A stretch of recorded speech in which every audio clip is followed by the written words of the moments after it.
Fala, Jesus querido, fala-me hoje sim, fala com tua bondade, fica ao pé de mim, meu coração alerta pra tua voz ouvir,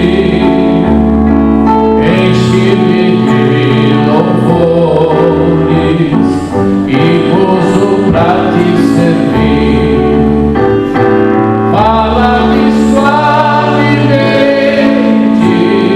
fala com muito amor, vencedor para sempre, livre que hei de pôr.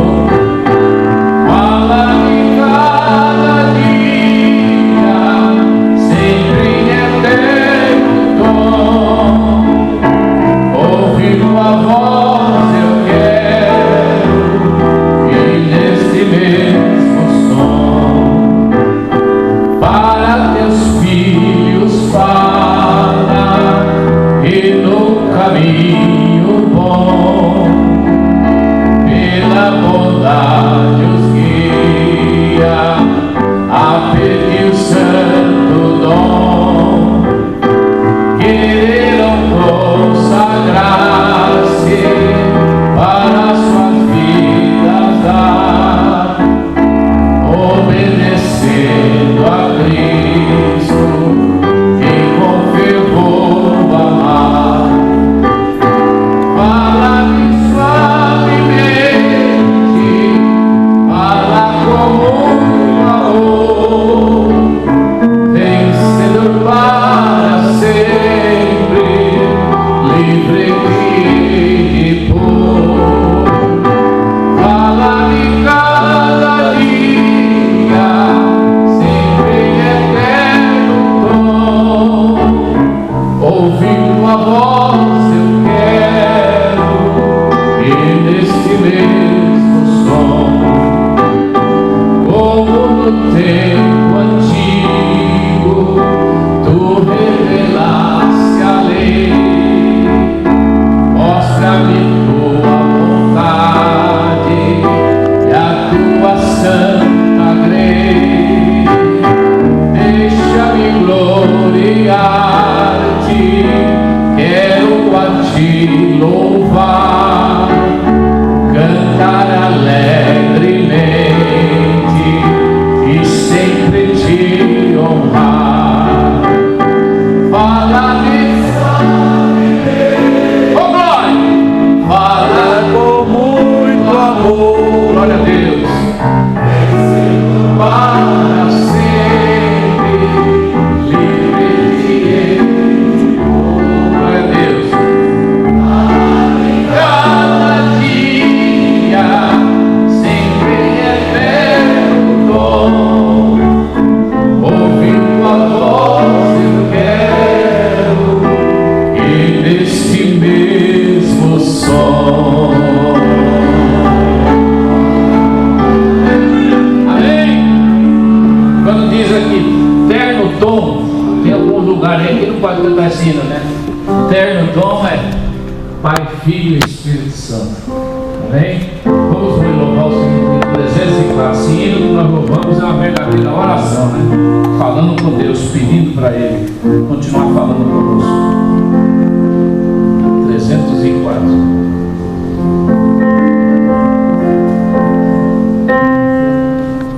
Desprezando toda dor, eu vou a cantar, e o Calvário ao pecador sempre apontar.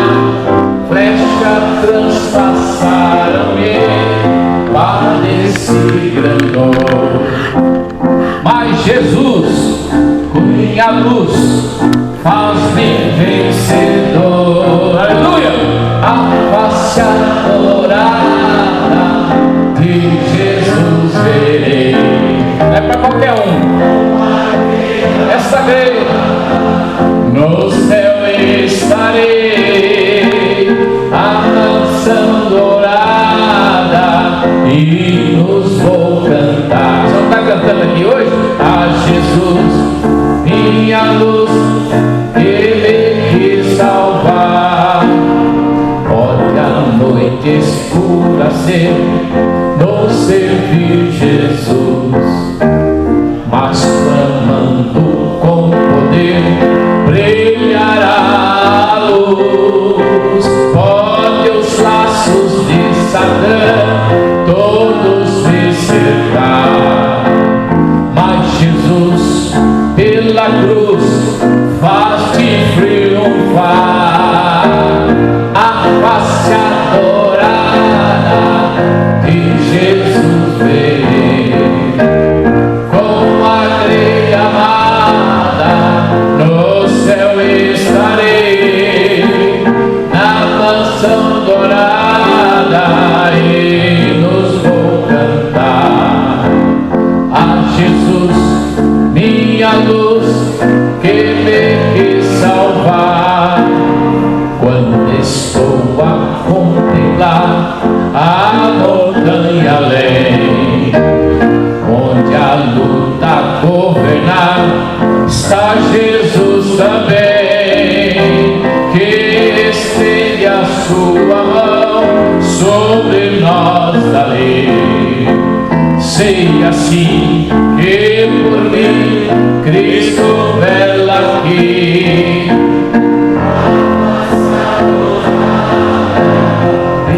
Jesus verei, graças a Deus, no céu estarei, na mansão dourada hinos vou cantar. A Jesus em a luz que me quis salvar.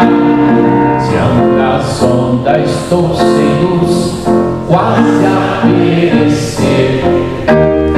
O piloto é Jesus, pode me valer. O meu barco guia bem pelo bravo mar.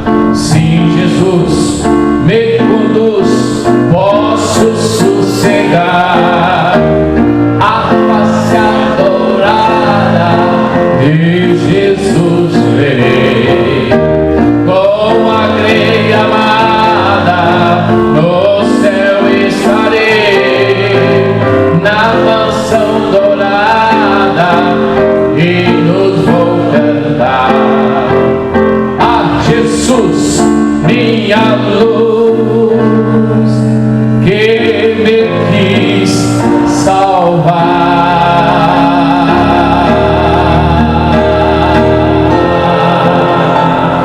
Esse é o Jesus que nós servimos, amém?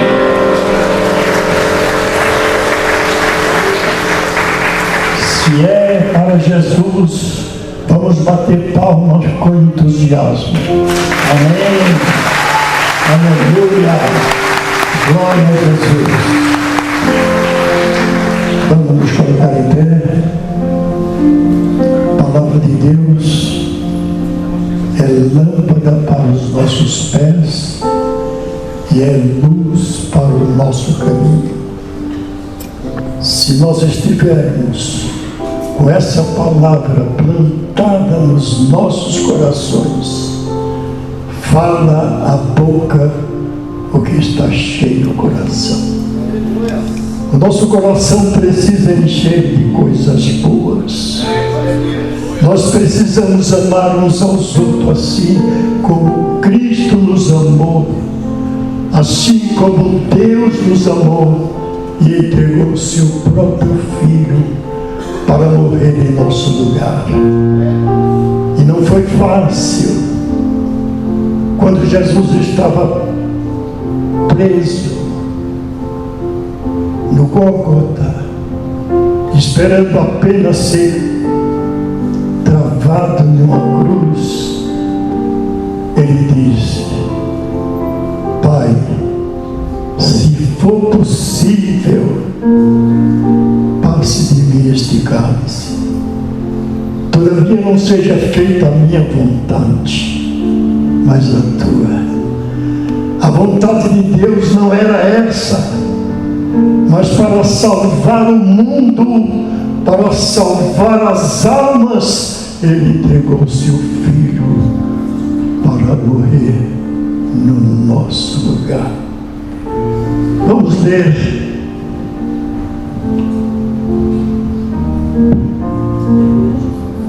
primeiro aos Coríntios, capítulo 2, do verso 8 a seguir. 1 aos Coríntios, capítulo 2, do verso 8 a seguir. Dizia Paulo: eu plantei, Apolo regou, mas Deus deu o crescimento. Pelo que nenhum que planta é alguma coisa, nem o que rega, mas Deus que dá o crescimento.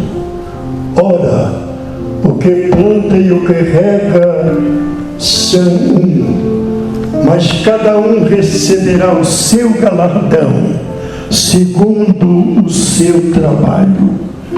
Porque nós somos cooperadores de Deus, e vós, lavoura de Deus e edifício de Deus, segundo a graça de Deus que me foi dada, pois eu, como sábio arquiteto, fundamento, e outro edifica sobre ele. Porque ninguém pode pôr outro fundamento além do que já está posto, o qual é Jesus Cristo. Ele é o fundamento. O apóstolo São Paulo reconheceu esta verdade. Eu planto, Apolo rega, mas aquele que pôs o fundamento, ele vai dar fruto naquilo que plantamos, naquilo que semeamos. Meus queridos irmãos, obreiros da seara do Senhor, não é você que está salvando almas, não é você que está curando enfermos, não é você que está resolvendo os problemas da igreja. Quem faz tudo isso é aquele que pôs o fundamento. E nós apenas somos servos do Senhor, para fazer aquilo que Ele determina: semear a boa semente, regar a semente que foi semeada, para que dê fruto e seja fruto para bem. O apóstolo São Paulo, ele foi muito sábio. A graça de Deus estava sobre ele de uma maneira tão precisa que ele teve a coragem de dizer: eu plantei. E se você plantou, alguém vai regar a sua plantação. Se você semeou a semente, alguém vai cuidar desta semente para que ela venha a germinar e dar fruto. Aleluia. Por isso nós, servos do Senhor, nós que adoramos a Deus, nós que somos chamados para que iremos à seara, que é grande e são poucos os ceifeiros. Mas Jesus Cristo diz: precisa orar para que o Pai envie mais ceifeiros.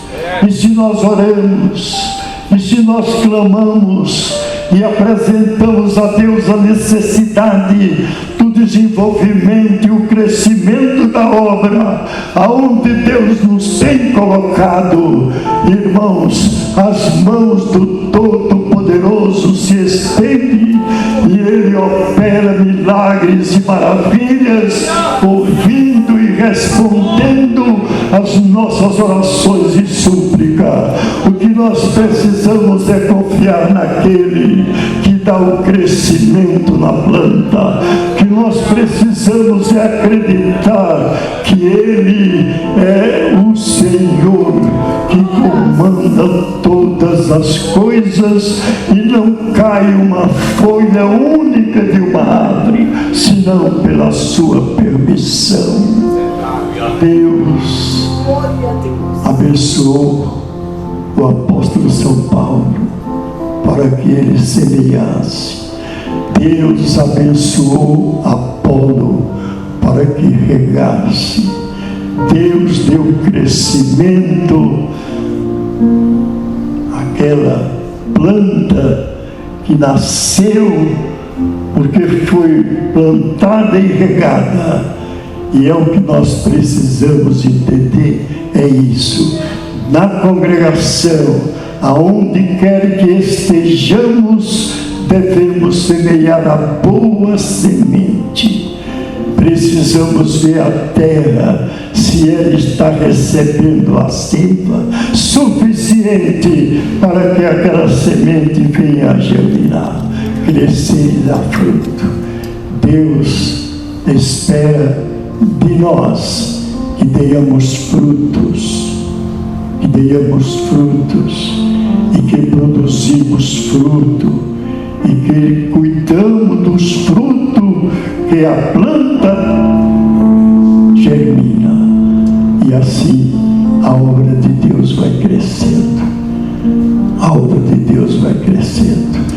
Quando você for substituído da congregação, você não diz: eu fiz isso, eu fiz aquilo, eu fiz a parte que me compete, eu semeei a boa semente. Mas quem fez mistério, quem fez milagres, quem deu crescimento à planta foi o Senhor. Uma salva de palmas para Jesus.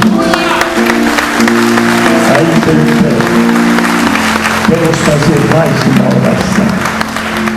Glorioso Deus, Pai, muito obrigado, Senhor. Nós estamos reunidos na Tua casa, Pai, para apresentarmos a Ti, ó Deus, a nossa reunião.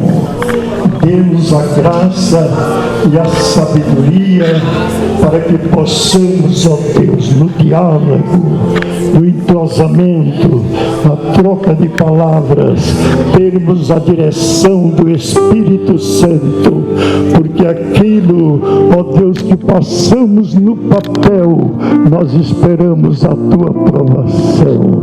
Se não for da Tua vontade, alguma coisa não devemos falar, mas quando nos colocamos nas Tuas mãos, Pai, nós tenhamos a graça e o poder do Espírito Santo para nos dar sabedoria e nós administrar a obra da maneira que o Senhor nos usa para o crescimento da mesma. Abençoa a nossa reunião, preside, ó Deus, tudo aquilo que nós tivermos aqui tratando, e nos dê a graça para que tenhamos vitória.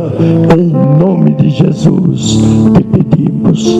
Amém, Jesus. Podeis sentar. É bastante tempo vocês em pé, mas eu também estou em pé. Glória a Deus, cumprimento a igreja com a paz do Senhor. Amém. Sempre uma alegria estar aqui com os pastores adorando ao Senhor. Vou louvar o Senhor, que este primeiro louvor é pedido do nosso pastor Marcos. Seus irmãos souberem, louve o Senhor juntamente conosco, amém? Pode soltar em nome de Jesus. Glória a Deus.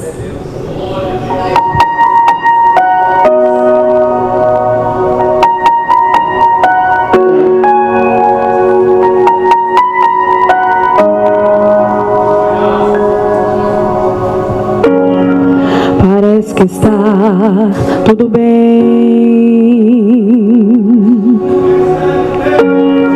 para todo mundo está tudo bem, mas mas eu conheço o teu coração.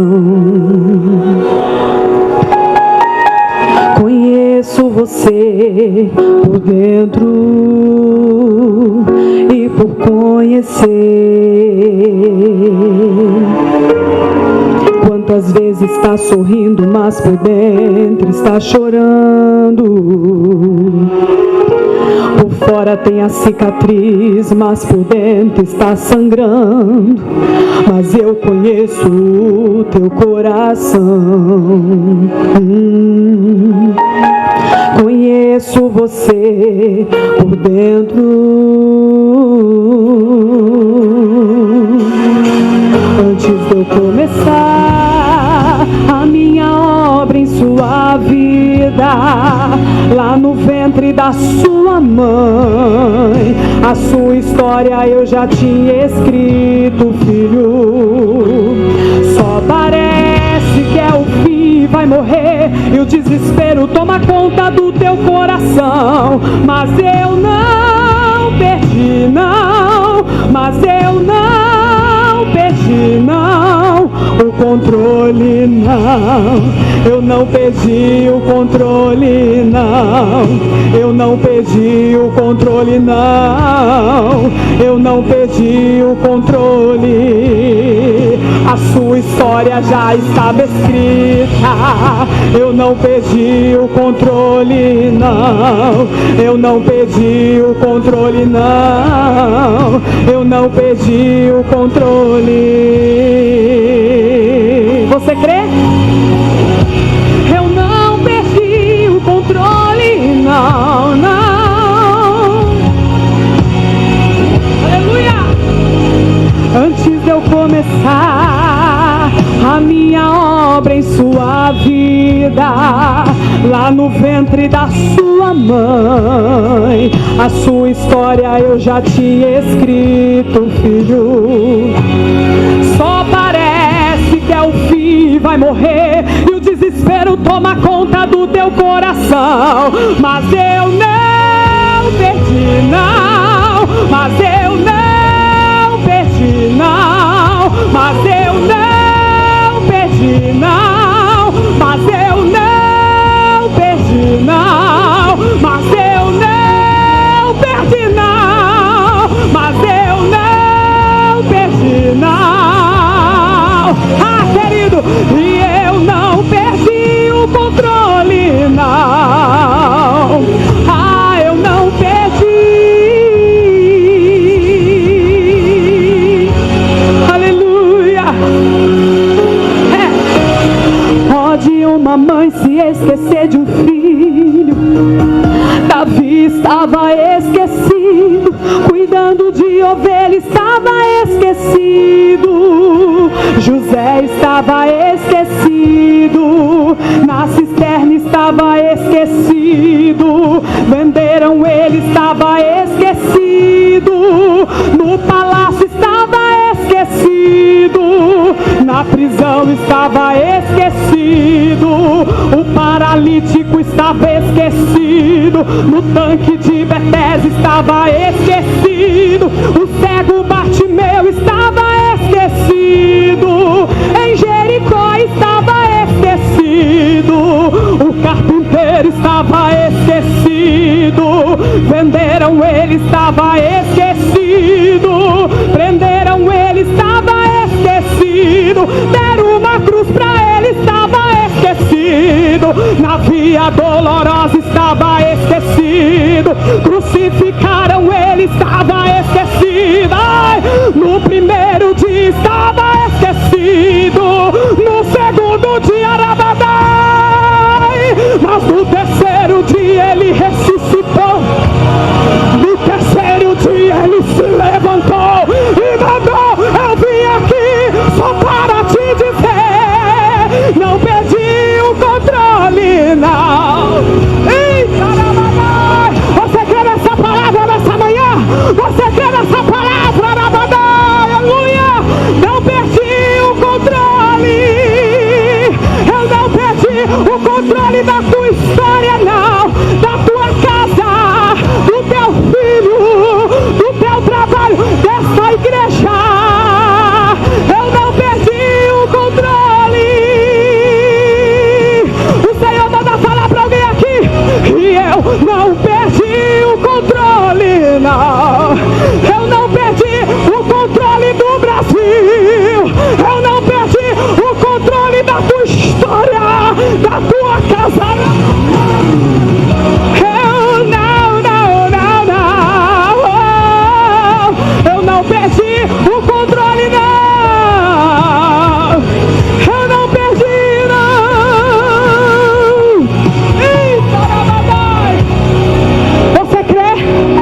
não perdi o controle, não.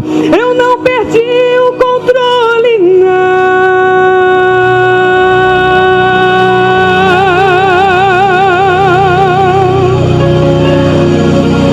Aleluia. Oh, glória. Esse Deus é tão maravilhoso, queridos. Ele é fiel. Somente a Ele toda honra, glória e louvor. Porque aquele que começou a boa obra, Ele é fiel para fazer infinitamente mais daquilo que pedimos e pensamos. Pode soltar o próximo. Quero que você louve junto comigo, amém?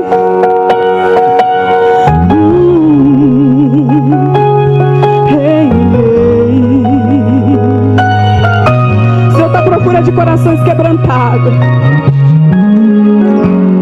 Quem começou a boa obra é fiel para terminar. No seu tempo e na sua hora, Ele tudo cumprirá.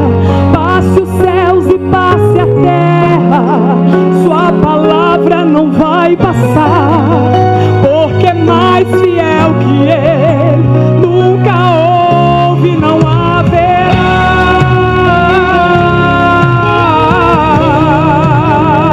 Eu creio.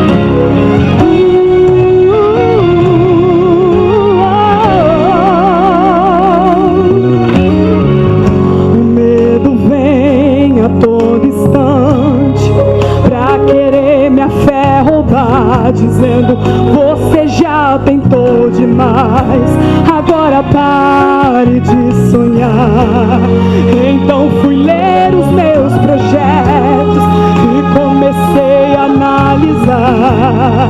É distante da minha realidade, preciso rabiscar. Mas o que aconteceu? Ouvi a voz de Deus bradar,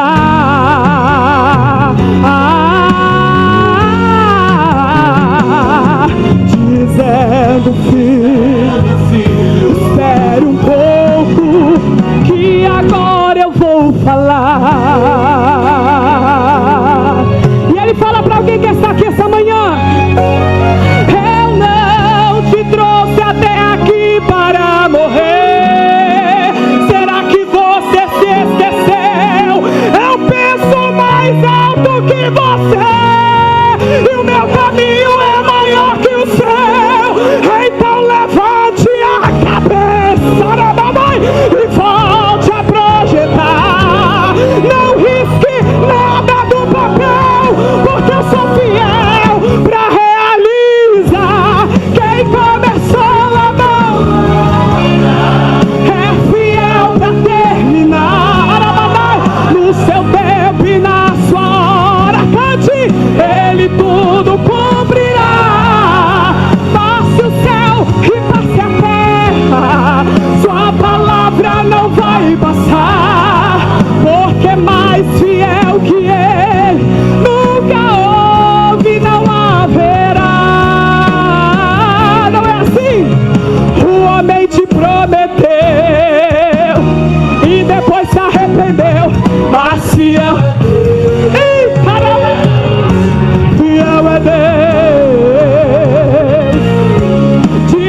passar.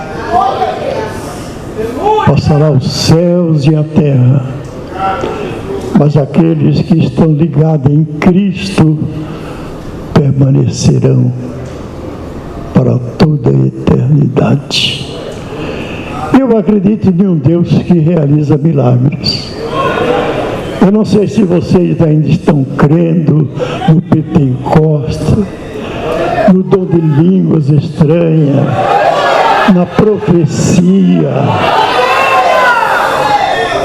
na cura divina, na solução dos problemas dos casais. Nós precisamos voltar a anos atrás. Eu lembro quando eu estava no Brasil para Cristo, missionário Manuel de Melo de vez em quando andava no meu carro. Mas aquele homem era extraordinário. Ele saiu do Belém e foi para o centro de São Paulo. E sabe o que aconteceu? Diz que o Ademar mandou colocar fogo no lugar, que era o que mesmo lá na Praça das Bandeiras, era um auditório. E aquele homem era extraordinário, irmãos. E eu fui batizado com o Espírito Santo. Num culto de oração que só fui eu como dirigente e não tinha mais ninguém. Choveu bastante. Eu saí do serviço e fui direto para a igreja.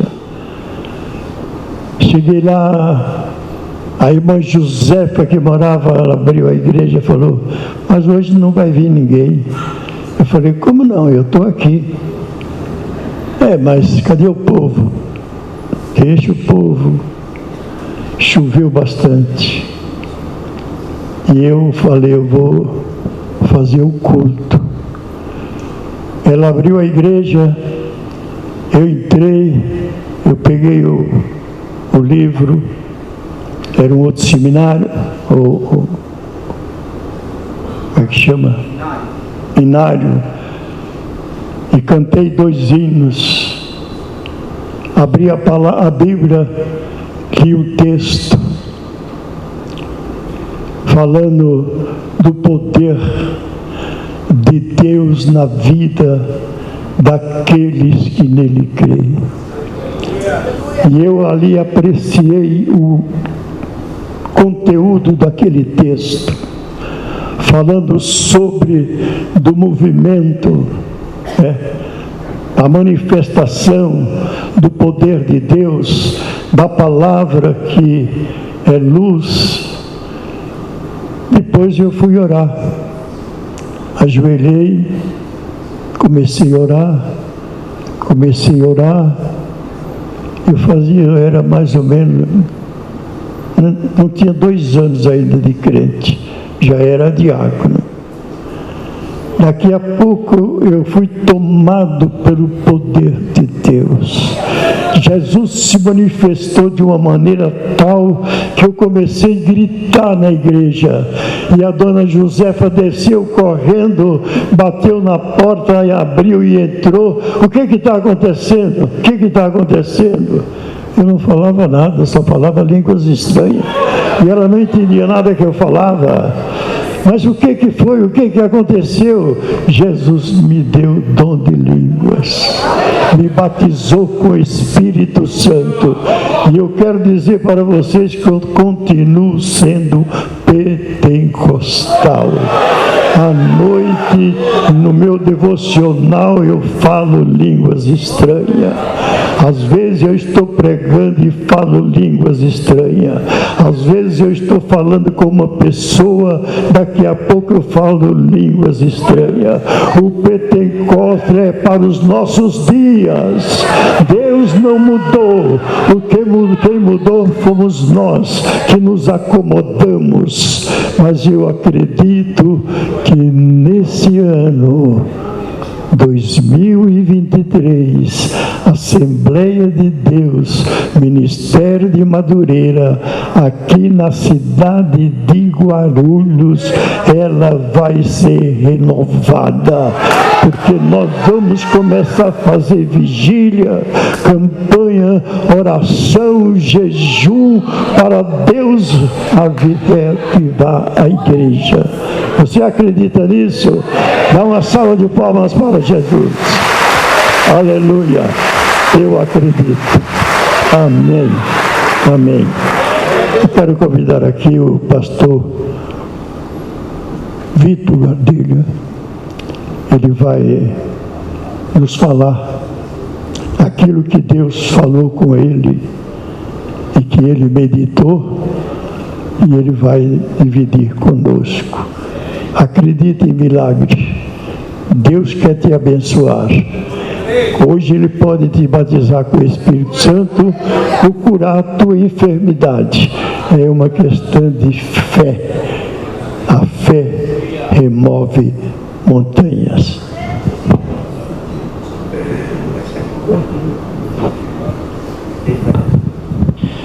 Meus queridos irmãos, a paz do Senhor.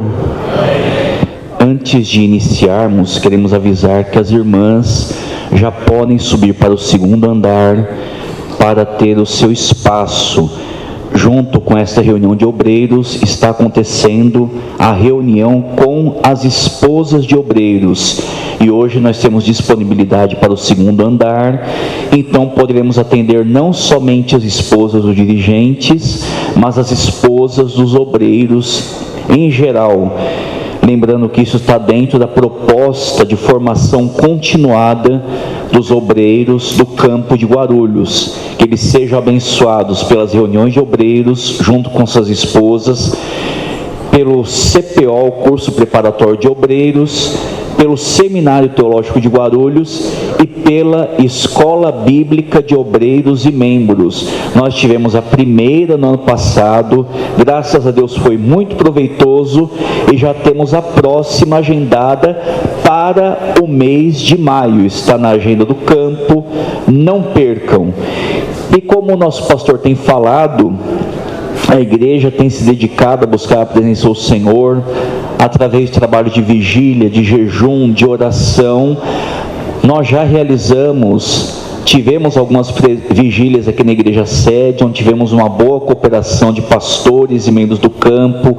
Graças a Deus a igreja foi edificada, Jesus batizou com o Espírito Santo, e como este campo é um campo unido, nós teríamos vigília agora na segunda-feira de carnaval, mas como a Regional 4 já está fazendo um trabalho nesse sentido, para que não haja concorrência no campo, então estaremos dando apoio a essa vigília que vai ser promovida pela Regional 4, de segunda para terça. Os irmãos podem me corrigir se eu estiver anunciando a data errada.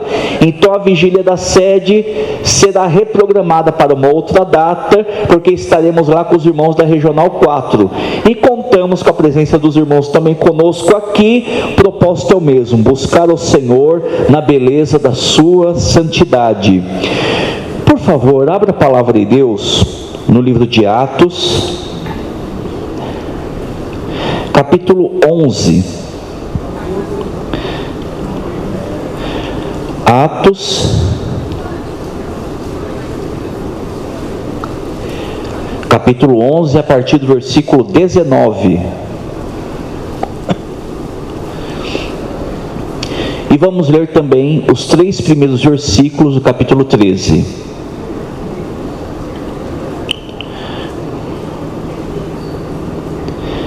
Todos encontraram? E os que foram dispersos pela perseguição que sucedeu por causa de Estevão, caminharam até a Fenícia, Chipre e Antioquia, não anunciando a ninguém a palavra, senão somente aos judeus. E havia entre eles alguns varões cíprios e cirenenses, os quais, entrando em Antioquia, falaram aos gregos, anunciando o Senhor Jesus. E a mão do Senhor era com eles, e grande número creu e se converteu ao Senhor. E chegou a fama dessas coisas aos ouvidos da igreja que estava em Jerusalém, e enviaram Barnabé até Antioquia, o qual, quando chegou e viu a graça de Deus, se alegrou e exortou a todos que permanecessem no Senhor com propósito do coração, porque era homem de bem e cheio do Espírito Santo e de fé, e muita gente se uniu ao Senhor. E partiu Barnabé para Tarso a buscar Saulo, e achando-o, conduziu para Antioquia. E sucedeu que todo um ano se reuniram naquela igreja e ensinaram muita gente. E em Antioquia foram os discípulos pela primeira vez chamados cristãos. E naqueles dias desceram profetas de Jerusalém para Antioquia, e levantando-se um deles, por nome Ágabo, dava a entender pelo Espírito que haveria uma grande fome em todo o mundo.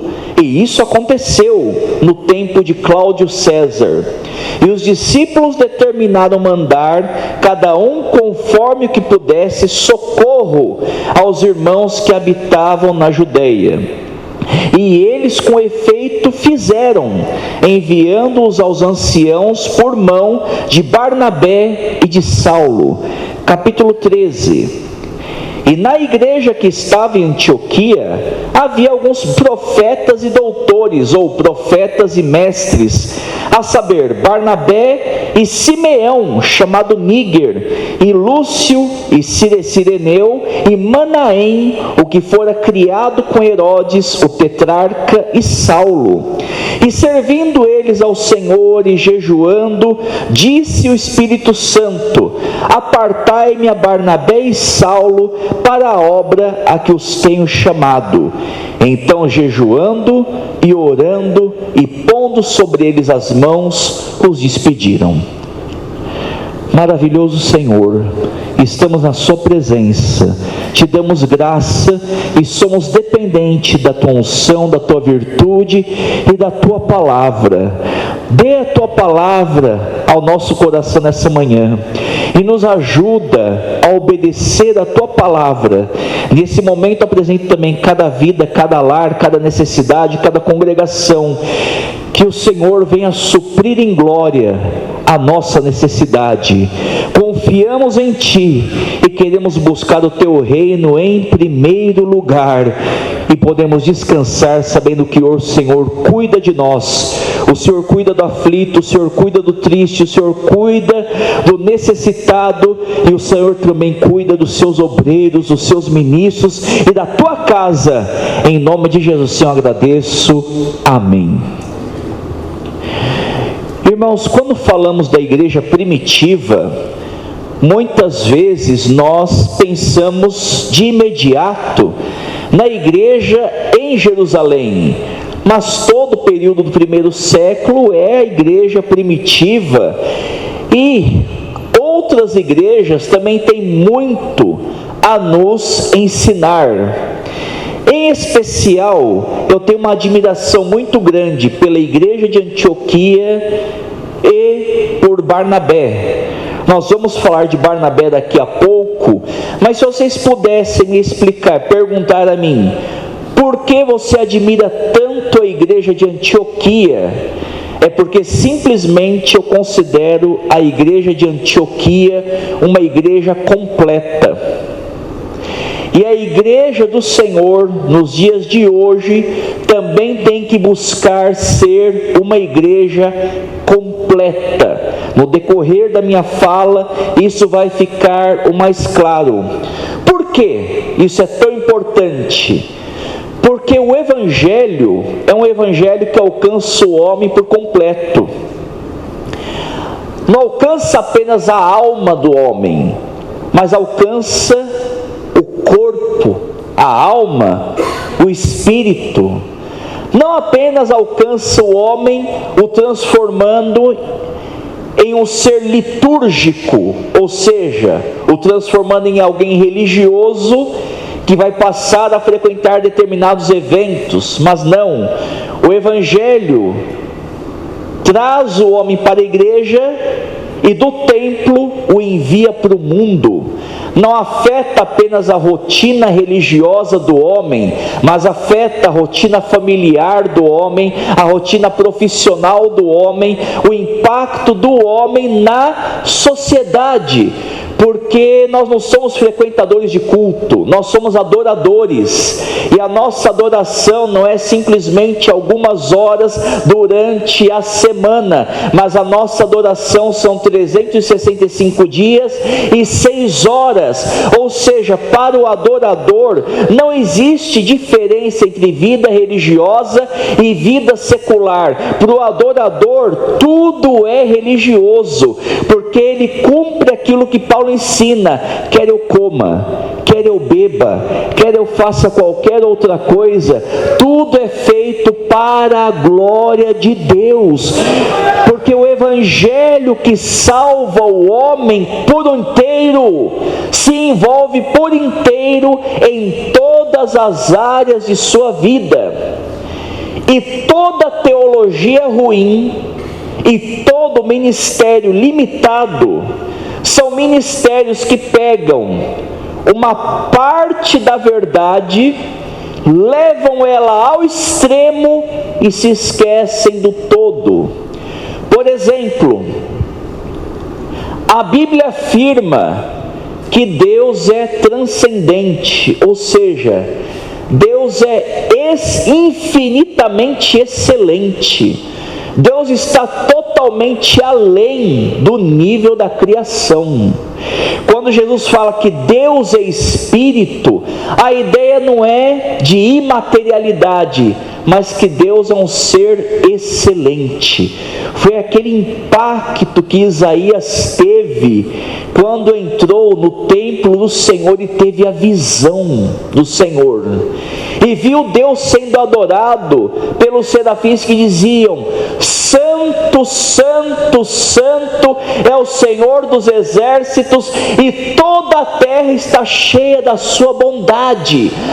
A palavra santo tem 2 significados. Primeiro, separação. Reconhecer que Deus é santo é reconhecer que Deus está separado da sua criação. Por quê? Por causa do outro significado da palavra santo. Santo significa excelente. Então vejam, por que Deus está separado da criação? Porque Ele é excelente, e por ser excelente, Ele está totalmente separado da criação. Aquilo que Rudolf Otto chamava: Deus é o totalmente outro. Ele não é meu igual, Ele é meu diferente. Por quê? Ele está num nível de excelência que ninguém consegue alcançar. Então, quando Isaías tem essa visão e é impactado pela alteridade de Deus, pela santidade de Deus, ele diz: ai de mim que sou pecador, eu estou perecendo. Porque Isaías é impactado pela transcendência de Deus. E ó, irmãos, o objetivo da reunião é esse: a gente não vem aqui simplesmente para ouvir informações sobre Deus, mas a gente vem aqui ter encontro com Ele e ser impactado pela excelência do seu ser. Então Deus é esse ser excelente, esse ser transcendente. Alguns teólogos, e é importante falar isso, exageram tanto na verdade da transcendência de Deus, que chegam a afirmar que é impossível para o homem limitado conhecer a Deus.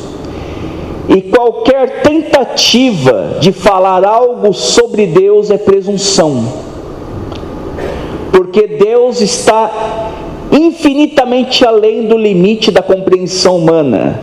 Então tais teólogos, tais mestres são contra qualquer afirmação doutrinária sobre Deus, qualquer afirmação doutrinária sobre a salvação, sobre qualquer afirmação categórica, sobre qualquer coisa a respeito de Deus.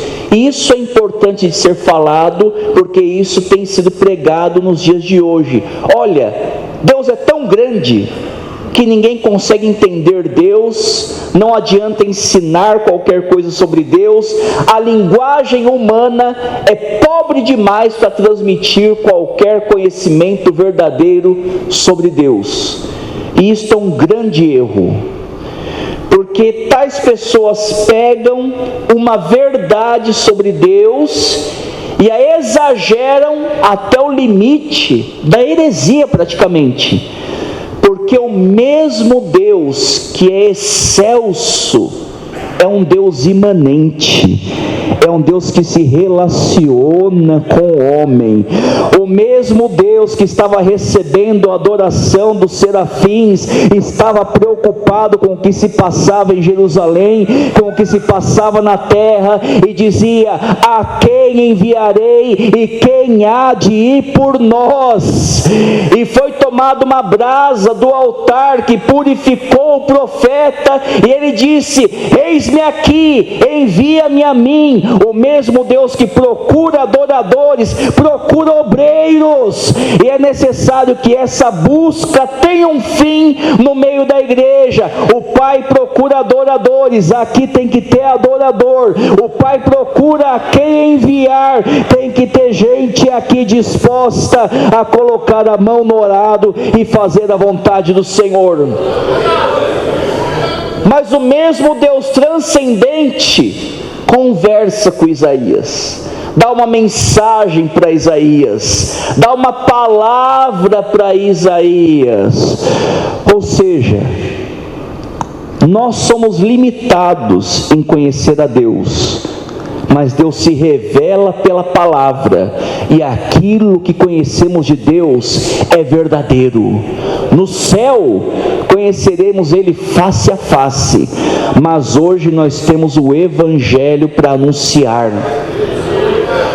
Já tem teólogos que exageram tanto a pessoalidade de Deus, a relacionabilidade de Deus, a imanência de Deus, que para esse Jesus é pouco mais que um líder sindical, um grande mestre de ética, alguém que buscava justiça para os pobres. Tudo isso é verdadeiro, mas vejam como, quando eu pego a verdade e isolo ela do todo e levo para o exagero, eu caio no campo da heresia. Da mesma forma, existem muitos ministérios que são super focados em uma área. Muitas igrejas são super focadas em uma determinada área e conseguem atingir um determinado público, mas não atendem outro. Por exemplo, tem igrejas que são especializadas em atender a juventude, mas não conseguem dar um bom atendimento aos seus pais. Tem igrejas que vivem de campanha em campanha, em campanha, em campanha, mas o ensino é muito fraco. Já outras igrejas se comportam como verdadeiras salas de aula. Todas as reuniões são reuniões com caráter quase que acadêmico. Todas essas igrejas estão acertando em um lado, mas estão sendo deficientes em outro, porque o Evangelho é um todo. As necessidades humanas são um todo, e essas necessidades têm respostas bíblicas que o ministério tem que apresentar para elas. Por isso que eu admiro tanto a igreja em Antioquia, porque a igreja de Antioquia não era uma igreja fragmentada, era uma igreja que conseguia apresentar o todo do Evangelho para a sua membresia e para a sua sociedade. Mas qual é a história dessa igreja? Bom, os irmãos bem sabem que com a morte de Estevão começa uma grande perseguição na abençoada igreja de Jerusalém, uma igreja que naquela época contava com pelo menos 8.000 membros. Mas aí começa a perseguição e esses irmãos são espalhados para diversos lugares, fazendo a obra do Senhor. Então alguns irmãos chegaram em Antioquia da Síria, ou seja, chegaram na Turquia. Aqui nós estamos falando do Evangelho na região da Turquia. Esses irmãos chegaram e começaram a anunciar a palavra, primeiramente aos judeus. Lembrem-se que estamos aqui em Atos 11.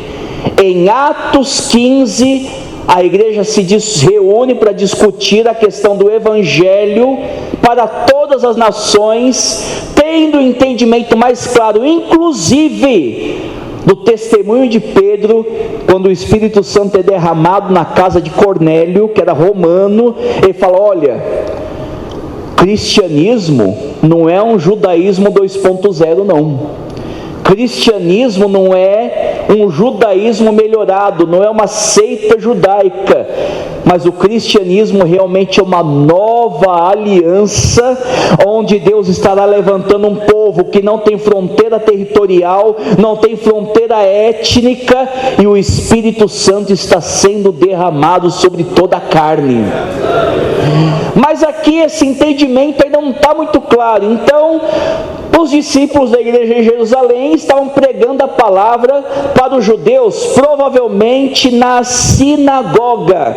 Mas houveram alguns que, não, estou sentindo de Deus fazer algo diferente, vamos pregar para os gentios que estão aqui.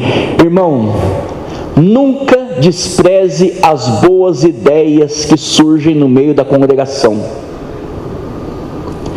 porque o Espírito é assim, ele sopra onde quer, e ele ajuda a ampliar a nossa visão, porque Jesus disse que nós faríamos as obras que ele fez, e as faremos ainda maiores, porque conforme a igreja caminha na terra, surgem novos desafios, novas frentes, e a gente tem que estar aberto sempre para ampliar as nossas tendas.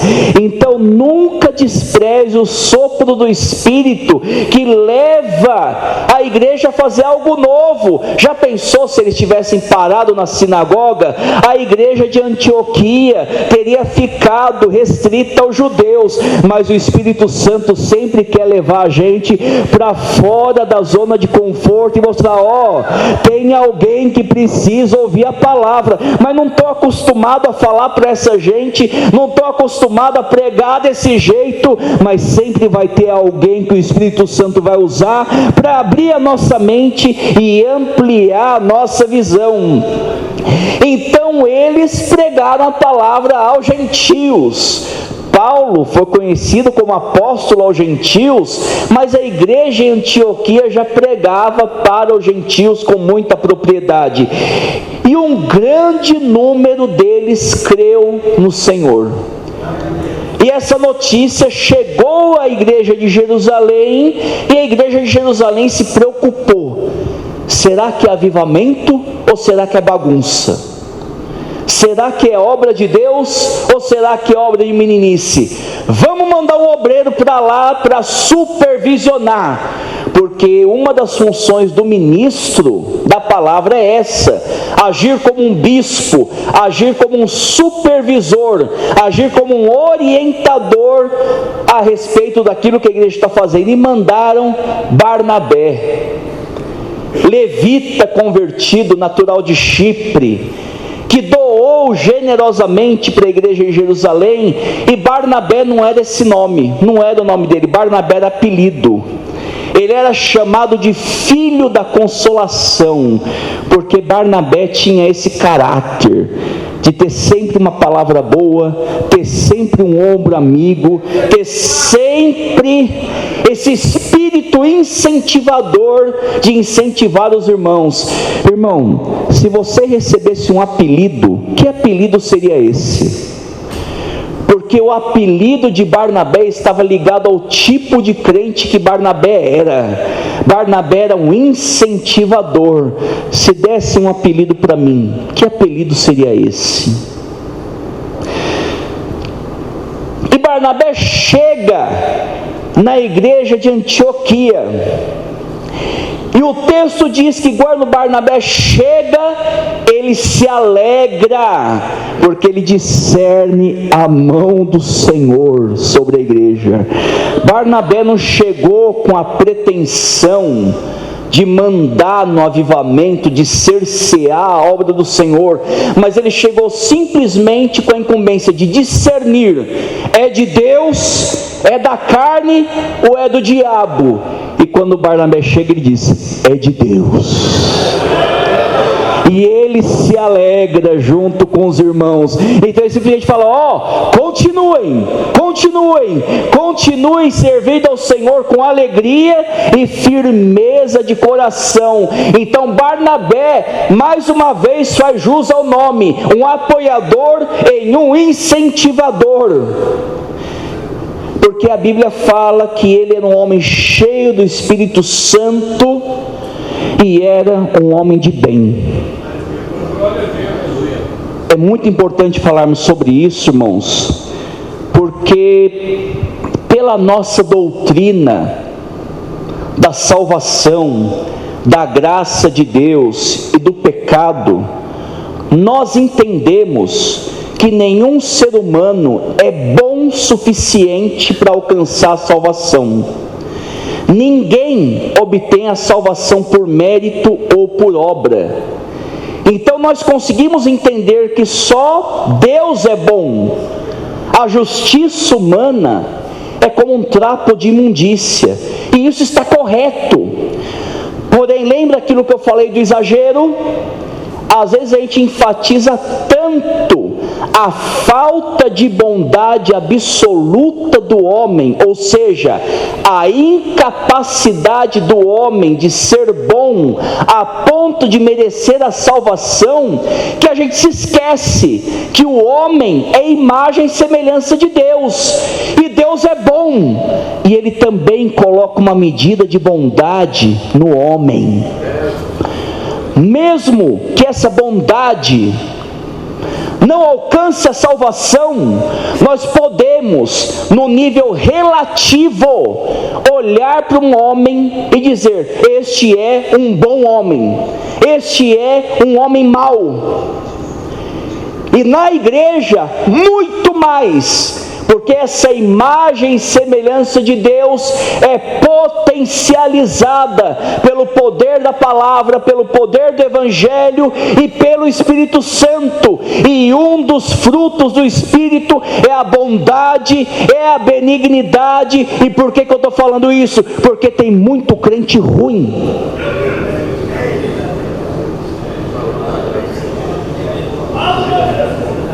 Ninguém merece a salvação, ninguém é salvo porque é bom, mas Deus te chama para ser bom. E está cheio de crente ruim, de obreiro ruim no meio da casa do Senhor. Gente que se dedica à maledicência, gente que tem prazer com coisas mesquinhas, com coisas pequenas, gente que não tem prazer em incentivar, mas gente que tem prazer em ver a queda do outro, gente que não consegue apoiar aquilo que ele não é dono, gente que se talvez fosse supervisionar um trabalho desse, ele dizer: olha, não fui eu que comecei esse avivamento, não fui eu que promovi, então não vou dar apoio.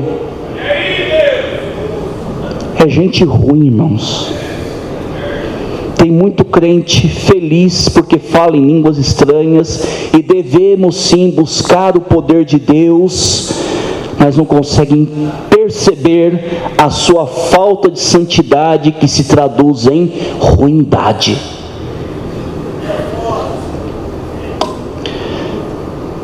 Homens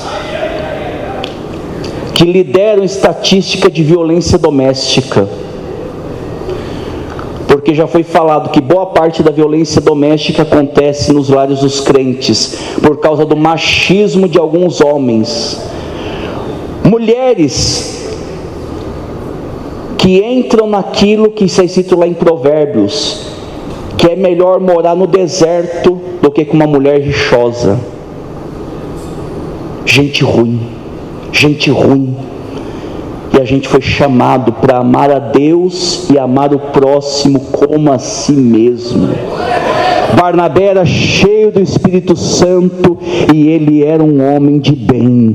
Seja um crente do bem, seja um obreiro do bem nessa manhã, senão algo vai estar errado com o nosso evangelho e com a nossa fé.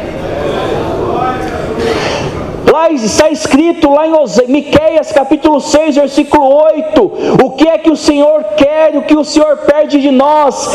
Que amemos a beneficência, ou seja, que eu ame ser alguém do bem, pratique a justiça e ande humildemente com meu Deus. Barnabé era esse tipo de pessoa. Sabe por quê? Ele apoia os irmãos de Antioquia e logo ele vai buscar Saulo para se integrar ali nos irmãos e desenvolver o ministério dele. Saulo não seria o apóstolo Paulo se ele não tivesse um Barnabé na vida dele. Seja um Barnabé na vida de alguém. Mas Saulo era tribuloso, Saulo deu trabalho, Saulo tinha personagem difícil, mas seja um Barnabé na vida dele e você vai ver quanto fruto ele vai dar no futuro. Então, quais características que eu acho que são elogiáveis na igreja de Antioquia? Primeiro, era uma igreja autônoma. Sabe por quê? Quando Barnabé chegou lá, o único trabalho que ele teve foi: continuem fazendo o que vocês sabem.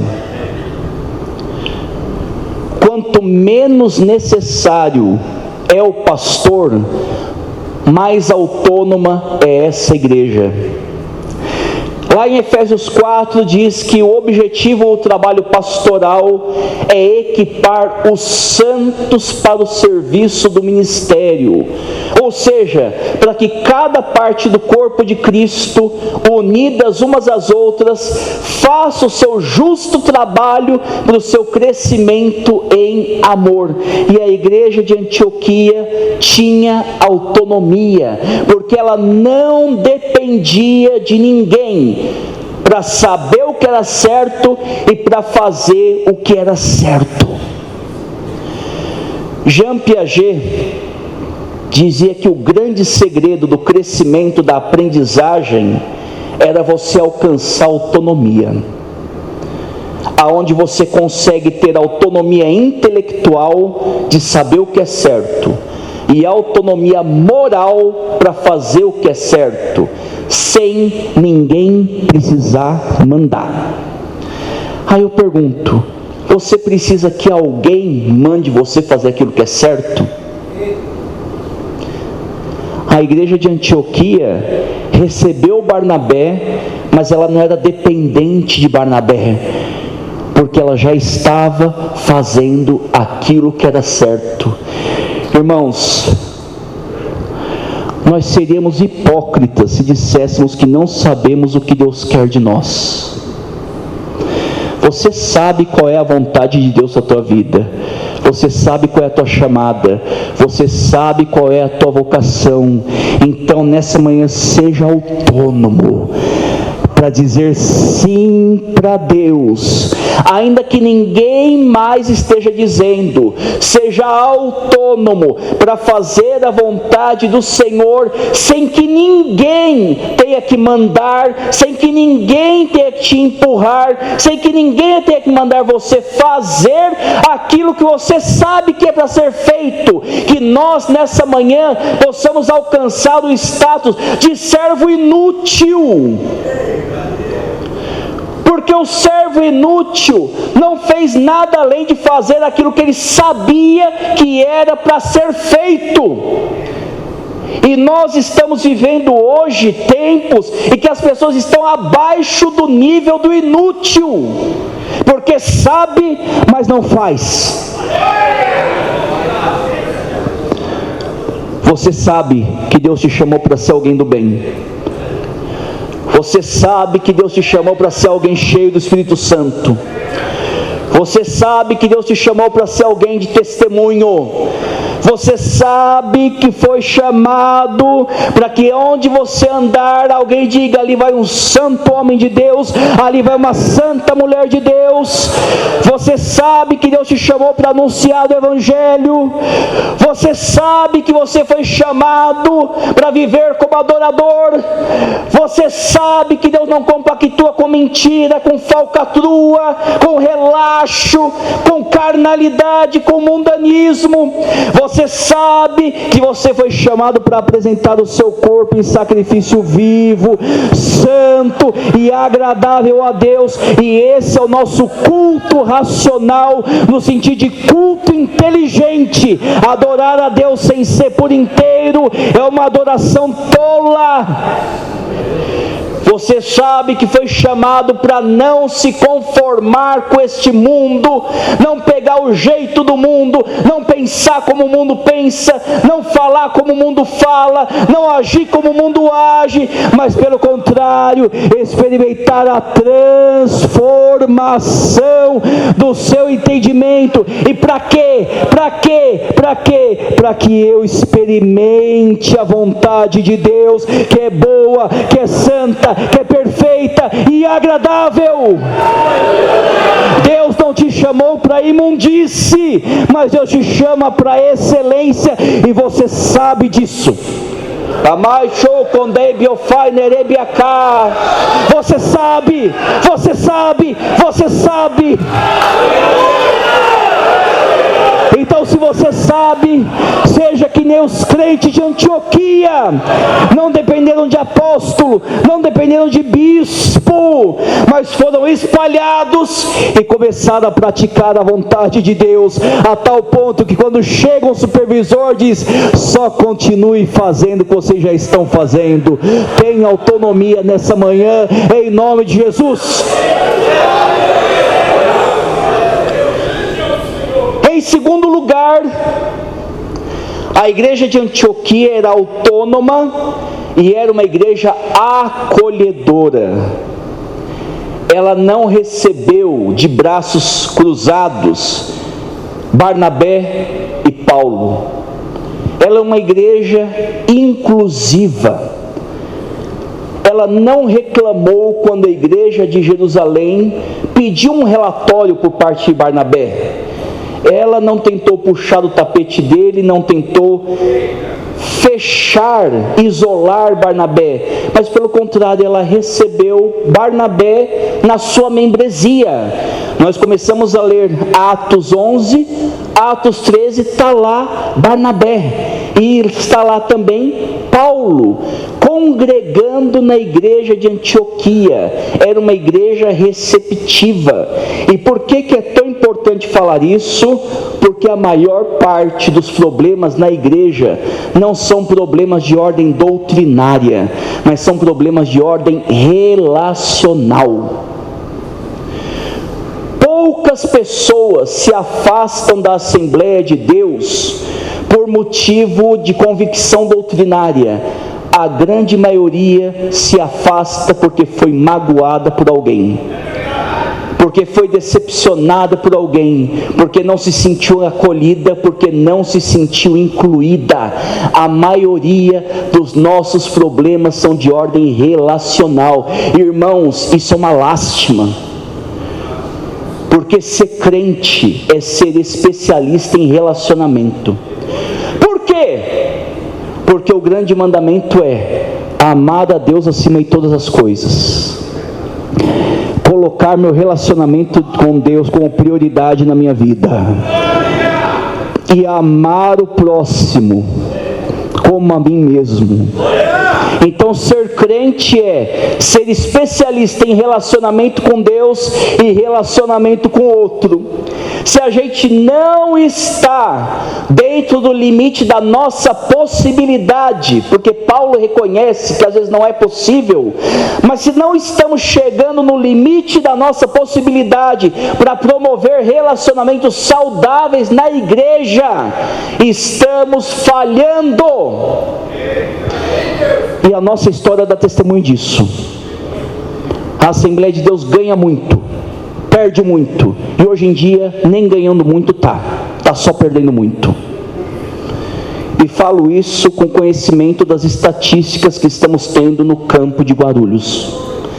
E não falo isso como uma crítica aos irmãos, porque eu também sou companheiro de vocês, mas como um sinal de alerta para nós. Alguma coisa precisa ser feita, alguma coisa precisa ser melhorada, não porque estamos defendendo aqui uma franquia ou um império pessoal, mas porque as almas precisam de Jesus, as almas precisam do Evangelho, e a igreja precisa ser edificada. Ainda existe uma missão que precisa ser feita, e para que essa missão seja feita, temos que examinar a nós mesmos. Mas a igreja de Antioquia era uma igreja acolhedora. Ela recebeu o obreiro Barnabé e ela recebeu o jovem obreiro Saulo. Terceiro lugar, era uma igreja de testemunho. Tem gente que gosta de trazer o mito que Jesus não fundou o cristianismo, que Jesus não fundou a igreja. É mentira.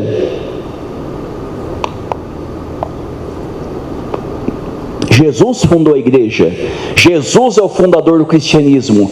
Ele disse: eu levantarei a minha igreja. É Jesus quem fundou a igreja, não foi Pedro, não foi Paulo, foi Jesus. Mas agora o título cristão foi dado para a igreja, e foi dado na cidade de Antioquia.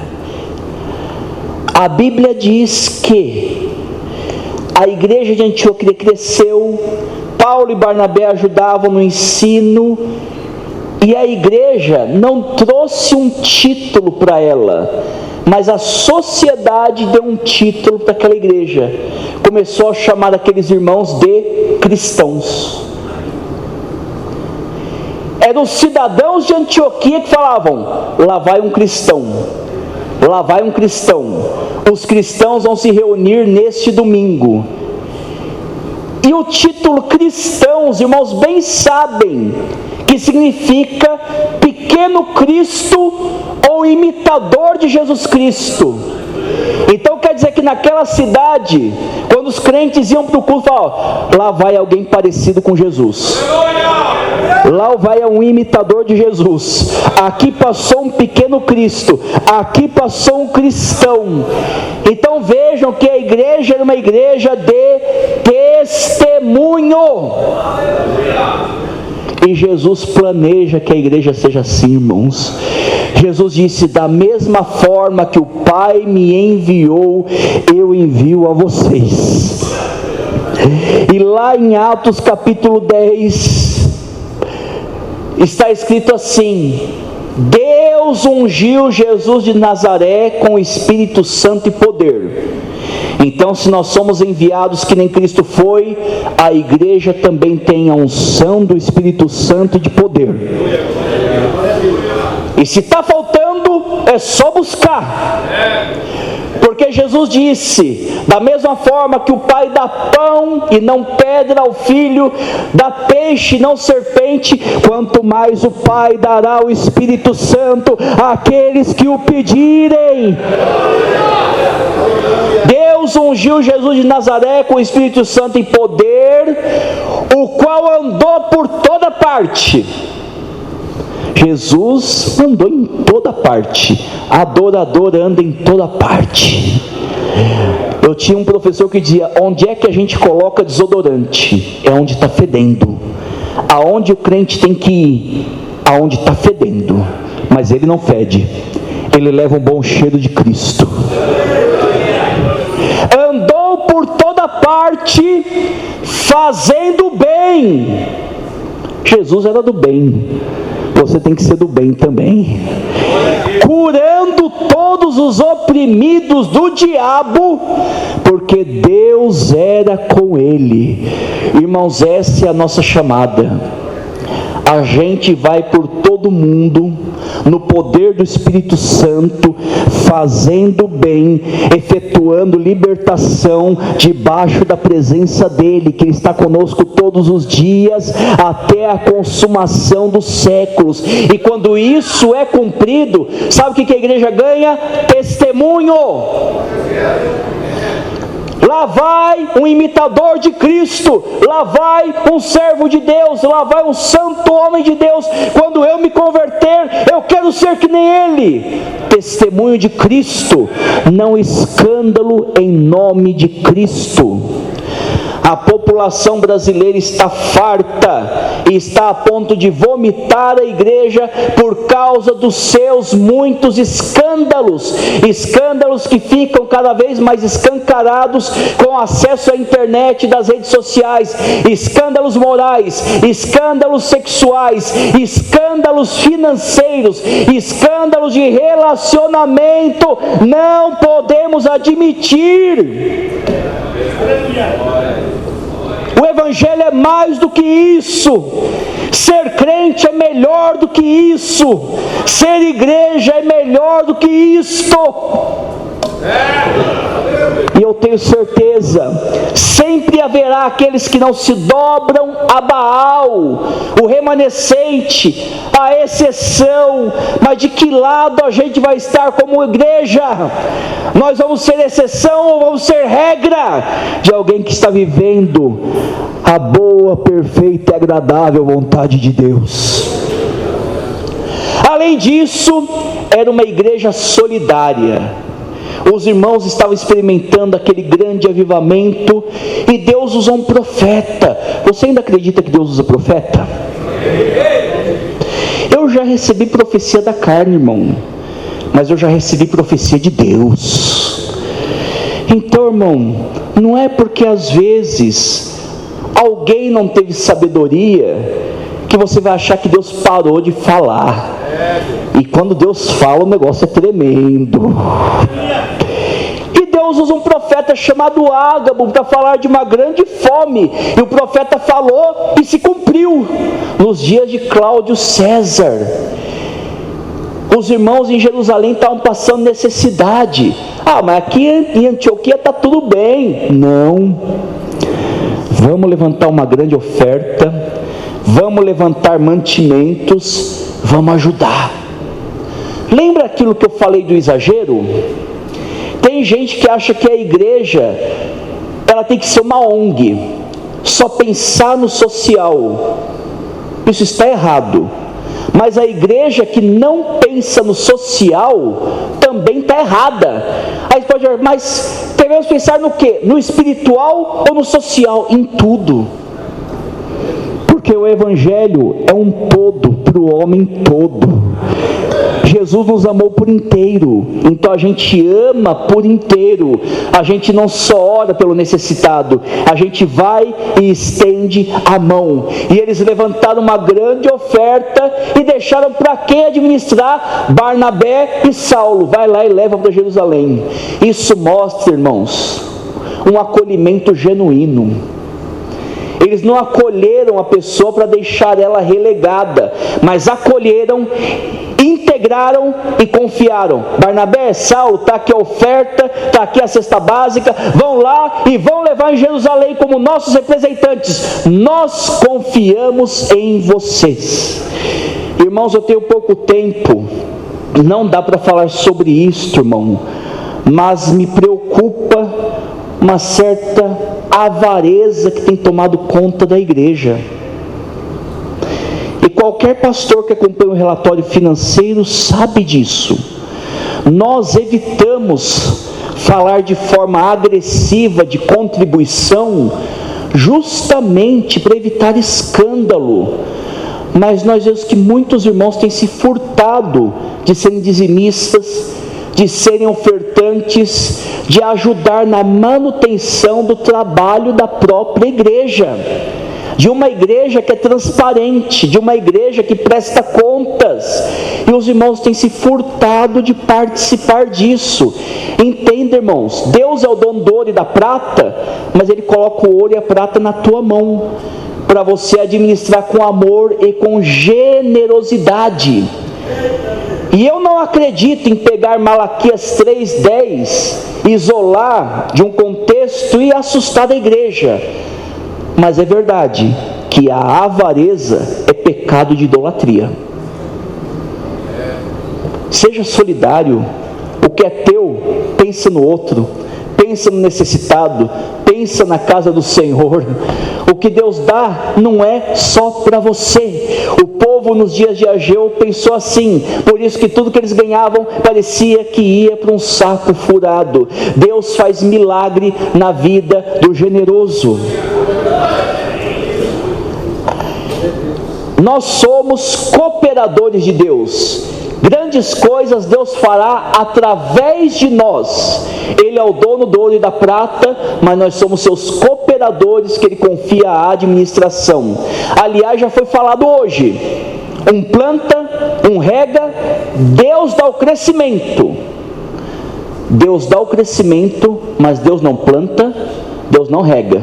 Ele conta com obreiros, Ele conta com a igreja para plantar e para regar. Finalmente, era uma igreja diversificada. Como assim? Lembra que eu falei do exagero? Tem igrejas que são praticamente salas de aula. Tem igrejas que vivem de campanha e campanha. Mas na igreja de Antioquia tinha profeta, mas também tinha mestre. E eles conviviam entre si. Estão entendendo o que eu estou querendo dizer? A graça de Deus é multiforme. Uns Deus chama para serem profetas, para outros Deus dá dons de curar, para outros Deus dá dom de discernimento de espírito. E cada pessoa que tem um dom é para atender uma necessidade da igreja. Mas todo mundo é membro do mesmo corpo, chamados para trabalharem juntos e efetuar o crescimento do corpo. E a igreja de Antioquia era assim. Não era uma igreja focada somente no profetismo, também não era uma igreja focada somente no ensino, mas era uma igreja completa. Ó, irmãos, e uma igreja saudável tem que ter de tudo. Tem que ter ensino, tem que ter oração, tem que ter jejum, tem que ter profecia, tem que ter cura, tem que ter batismo com o Espírito Santo, tem que ter libertação de demônios, tem que ter conversão, porque o Evangelho é esse todo. Nós não podemos perder essa visão, essa sabedoria. E a igreja de Antioquia tinha essa sabedoria. Havia espaço para todo mundo. Havia profetas e havia mestres. E estavam todos convivendo e orando juntos. E finalmente, era uma igreja completa, porque era uma igreja que orava e uma igreja que agia. A igreja de Antioquia tinha no seu calendário, tinha na sua agenda, períodos de jejum e de oração. Nós não podemos tirar o Espírito Santo da nossa agenda. A igreja tem que ter espaço, tem que ter tempo, tem que ter programação, não para tentar pegar a agenda de Deus e transformar na minha agenda, não é isso que eu estou querendo dizer, mas a igreja tem que ter foco. A gente não pode se esquecer das nossas prioridades, de buscar revestimento de poder, de buscar renovação espiritual, de buscar consagração, de conversar mais perto com Deus. Por isso que é tão importante culto nos lares. Eu fui batizado com o Espírito Santo na casa do irmão Paulinho, lá na década de 90. Porque havia um culto no lar, haviam irmãos que colocaram o Espírito Santo na agenda. Vamos separar um espaço para buscar o poder do Espírito Santo. É necessário oração com imposição de mãos, porque aqueles que já possuem o dom, intercederem para aqueles que experimentarem a unção e o poder de Deus. A igreja não pode perder essa visão. Não podemos queremos tirar o Espírito Santo da nossa agenda, com vigília, consagração, trabalho de oração, ou seja, não importa, mas ele tem que estar na tua agenda. E a igreja orava, e o Espírito falava. Percebem porque eu admiro tanto essa igreja? Era uma igreja onde, por o Espírito Santo estar na agenda, o Espírito Santo tinha liberdade para falar. Aonde aquela oração estava aberta ao trabalhar de Deus, e Deus trabalhava. Separai-me, Barnabé e Saulo, para a obra que os tenho preparado. Então veja que não era uma igreja, era uma igreja de oração e de ação. Buscava a voz do Espírito Santo, e quando o Espírito Santo falava, eles obedeciam. Aleluia! Porque ouçam, irmãos, quantas vezes Deus já falou conosco e não fizemos nada?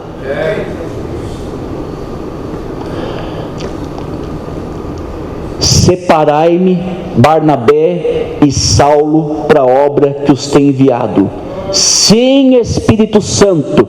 Barnabé, Saulo, vem cá. E eles, tendo jejuado, orado e colocado a mão sobre eles, os enviaram. Ou seja, é uma igreja que ouve e obedece, que ora e age. Por isso que o Apocalipse fala: quem tem ouvidos, ouça o que o Espírito diz à igreja. O Espírito fala com a igreja, mas o Espírito espera obediência. Você está disposto a fazer aquilo que o Espírito tem mandado, ou você é apenas alguém que ora? Irmãos, a oração não resolve tudo. Tem coisa que exige ação. Então, se o Espírito já falou, já deu a direção, obedeça. E para finalizar, uma igreja completa é uma igreja envolvida em missões. Então, naquele culto de oração, tinha profeta, tinha mestre e tinha missionário sendo enviado para pregar a palavra de Deus. E por causa desse envio pela igreja de Antioquia, Paulo fez as suas igrejas missionárias. Ou seja, a igreja de Antioquia, além de ser uma igreja acolhedora, além de ser uma igreja de testemunho, além de ser uma igreja solidária e acolhedora, era uma igreja missionária. Irmãos, eu quero ser membro de uma igreja completa, e você?